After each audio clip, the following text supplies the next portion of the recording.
Hi, Hi. welcome back. So B3 came out yesterday, and in the words of a great man, this changes absolutely nothing. Well, I guess I'm still quitting the game. We don't have much to talk about today, so it will be a shorter video. However, I do think what I'm saying here is pretty important, not only for the longevity of Star Rail, but for the longevity of Hoyoverse as a whole. Now, I'll be making multiple videos about this topic that are all discussing multiple aspects of this topic in depth in the next coming weeks, so you should definitely like and subscribe for all of those. You should also join the Express and Discord server for a fun and lovely community to hang out with. I also regularly post pictures of my cat on there, so you should join for pussy pics. Now let's get on to it. So obviously, Castorius' global passive hasn't changed whatsoever, and in fact was actually given a proper icon upgrade, which means that they're really adamant on it. However, not only did they not change Castorius' global passive, but they actually nerfed Castorius' multipliers. Now, making the DPS unit weaker in terms of DPS may sound like they're balancing her, but this is Hoyoverse and there's a little trickery at play. They really want to make global passive in this game a thing, and they want them to stack the more characters you get, and they want them to make units broken. I'm not really sure what they're aiming for because it doesn't make sense to me, but I guess I don't have the brilliant minds of Dawei and Xiaoji. They nerfed Castorius' damage only because they wanted to make her seem more balanced, but they don't care about the implications that global passives have for the future. It's really confusing why they're completely ignoring the large amount of the player base that is voicing their concerns about the global passive, and it does set a very bad precedent for the future of this game. Now sure, they don't have a very good track record of listening to their player base at all throughout all of their games.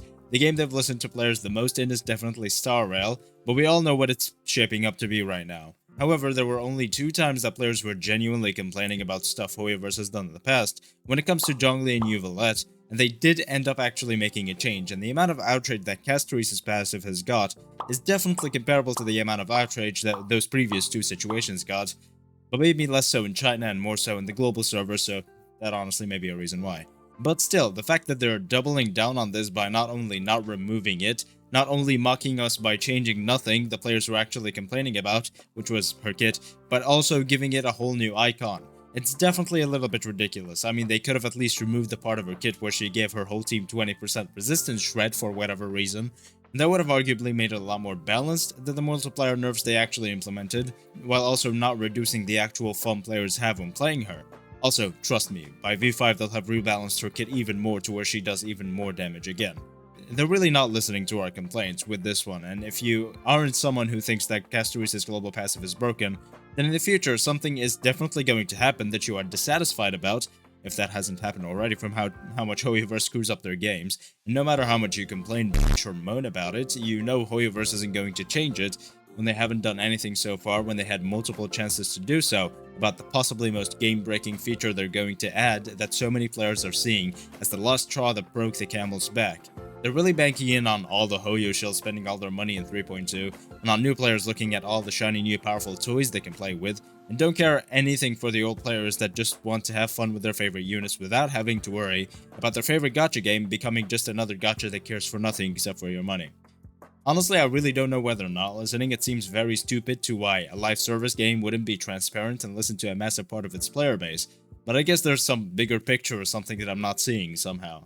Now you can go ahead and talk about multiple factors like effort, stubbornness, and downright stupidity, and many other things, yet we would never know because this company is so untransparent that you'd sooner have better luck seeing through the whole ocean at once before you could find out what they've got going on behind the scenes.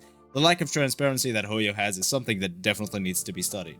Now, I haven't got much to say about this right now, especially since I'm working on more in-depth videos about this, but if you've got anything to add, definitely tell me in the comments below.